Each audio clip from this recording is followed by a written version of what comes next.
Assalamualaikum warahmatullahi wabarakatuh. Alhamdulillahillazi nahmaduhu wa nasta'inuhu wa nastaghfiruh wa na'udzubika min syururi anfusina wa min sayyiati a'malina.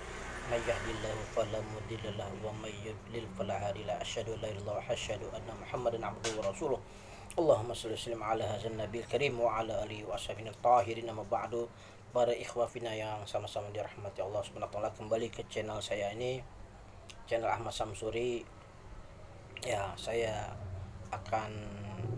kali ini akan membahas tentang seorang khatib yang berkhutbah, yang berdialog langsung atau menegur atau berbicara langsung dengan jamaah, bolehkah atau tidakkah? Di sini dalam kitab Kifayatul Akhyar, sengaja saya baca terjemahannya saja. Dijelaskan dalam riwayat Imam Bukhari Muslim yang bunyi hadisnya, an Utsman dakhala wa Umaru yakhutubu faqala Umaru ma balu rijali yata'akharuna ani nidai faqala Utsman ya amirul mu'minin ma zidtu hina sami'tu nidaa an tawadda'tu. Bahwasanya Utsman masuk masjid dan Umar ketika itu sedang berkhutbah. Kemudian Umar berkata, mengapa banyak orang yang memperlambatkan diri dari panggilan Jumat?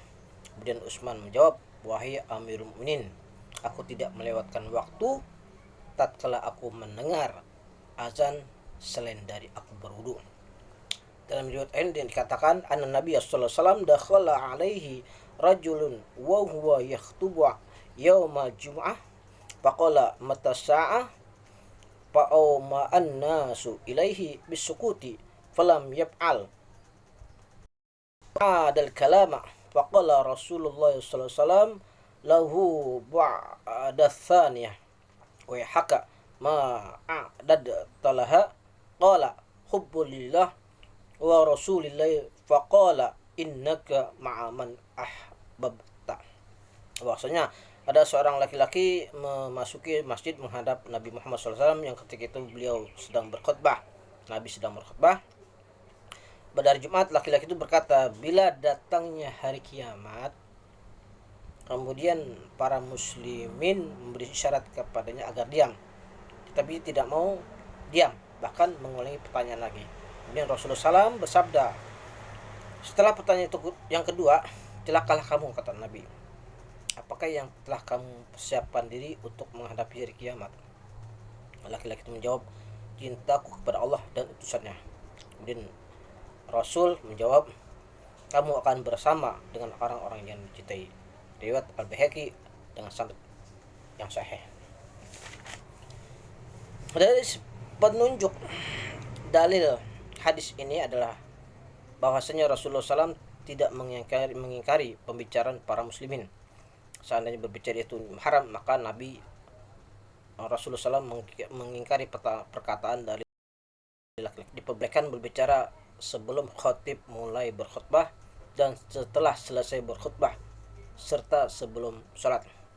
Penyusun kitab Al-Mursyid mengatakan bahwa sampai pada waktu khatib mendoakan bagi kepala-kepala pemerintahan atau pada waktu antara dua khatib terdapat perbedaan pendapat.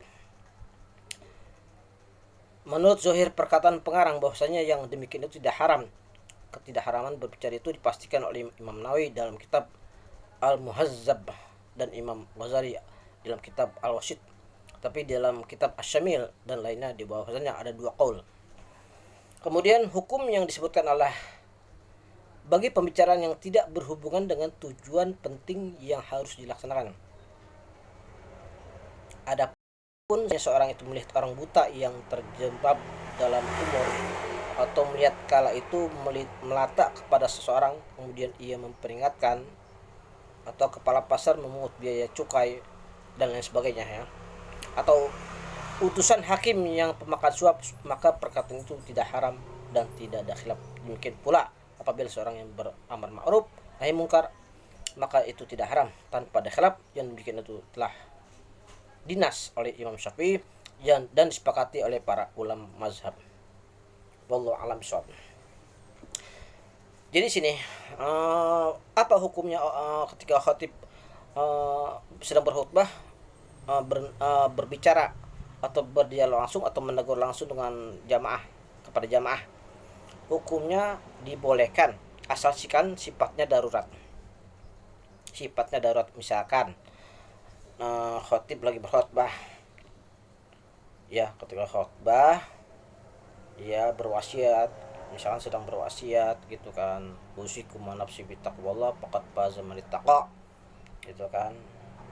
Jamaah sidang Jumat yang dirahmati Allah Subhanahu wa taala, tiba-tiba ada orang buta pengen masuk masjid.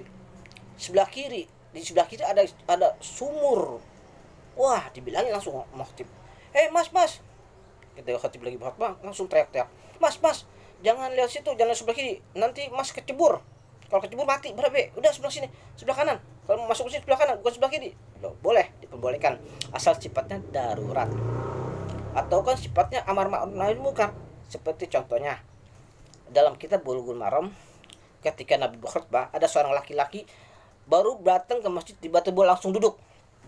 Nabi tegur, "Hai mas, sholat dulu 2 rakaat baru itu duduk." Setelah itu duduk. Ya itu, setelah itu jamaah itu berdiri, sholat dulu 2 rakaat baru duduk, dengarkan khutbahnya Nabi. Tegur sama Nabi, itu sifatnya nahi munkar, diperbolehkan. Ya sifatnya darurat, ya sifatnya amar ma'ruf nahi munkar. Seperti Umar tadi, mana dia yang datang dia khutbah kok memperlambat untuk melaksanakan sholat Jumat, yang lain mana nih ya. Itu Umar ketika berkhutbah seperti itu diperbolehkan asalkan sifatnya darurat atau yang hajatnya yang penting sifatnya amar ma'ruf nahi munkar, seperti itu. Jangan ketika khatib berkhutbah dialognya lain. Lu udah makan nasi belum? Makan siang. Lagi khotib begitu, nggak boleh itu, tidak ada pahalanya itu seperti itu. Lagi khotib alhamdulillah, mas, lu udah makan siap belum?